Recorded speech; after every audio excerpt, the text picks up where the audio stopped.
Hi friends, welcome back to I'm Bhagya YouTube channel. Friends, ఒక్క second ఈ location చూసి ఎక్కడున్నామో కామెంట్ చేయండి చూద్దాం. ఫ్రెండ్స్, మనమైతే ఇప్పుడు తిరుమలలో ఉన్నాము. ఊటీయో కొడైకెనాల్లో కాదు. ఫ్రెండ్స్, మనం తిరుమలలో స్వామివారి దర్శనం ముగించుకొని పైన ఉన్న ప్లేస్లో ఎక్స్ప్లోర్ చేయడానికి తిరుగుతూ ఉన్నాము. మీరు కానీ మొదటిసారి మన ఛానల్ చూస్తుంటే సబ్స్క్రైబ్ చేసుకోండి, వీడియోని లైక్ చేయండి. ఫ్రెండ్స్, మనం ఇప్పుడు తిరుమలలో ఉన్నటువంటి పాప నివాసనం దగ్గరకు అయితే రీచ్ అయిపోయాము.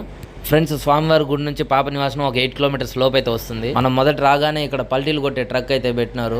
అక్కడున్న షాప్స్లో ఈ పల్టీ ట్రక్ చాలా అట్రాక్షన్ ఉంది. దాని అంతటికి అదే బాల్లోబడి తిరిగి లేస్తా ఉంది. ఇంటికి కావాల్సినటువంటి డెకరేషన్ ఐటమ్స్, మాస్క్లు అంతా అమ్ముతా ఉన్నారు. ఇక్కడ లేడీస్కి అవసరపడే ప్రతి వస్తువులు, బ్యాగులు, హ్యాండ్ బ్యాగ్స్ అన్నీ ఉన్నాయి. కొద్దిగా చౌకగానే ఉన్నాయి. ఇక్కడ ఉన్నటువంటి బ్యాగులన్నీ 200 రూపాయలు, 250 రూపాయలు ఆ రేట్కి అయితే వస్తున్నాయి. ఫ్రెండ్స్, మీరు మన ఛానల్ని మొదటిసారి చూస్తుంటే సబ్స్క్రైబ్ చేయండి, వీడియోని ఖచ్చితంగా లైక్ చేయండి, తిరుమలకి వెళ్ళి మీ ఫ్రెండ్స్కి షేర్ చేయండి. ఫ్రెండ్స్, అదేంటో అర్థం కాదు కానీ ఎక్కడ చూసినా లేడీస్ కావాల్సిన వస్తువులు అమ్ముతారు కానీ మగవాళ్ళు ఏం పాపం చేస్తారో తెలియదు. ఫ్రెండ్స్, ఇలా రకరకాల రుద్రాక్షలు అమ్ముతున్నారు. మన ఛానల్ని సబ్స్క్రైబ్ చేసుకొని వీడియోని లైక్ చేయండి నెక్స్ట్ పార్ట్ కోసం.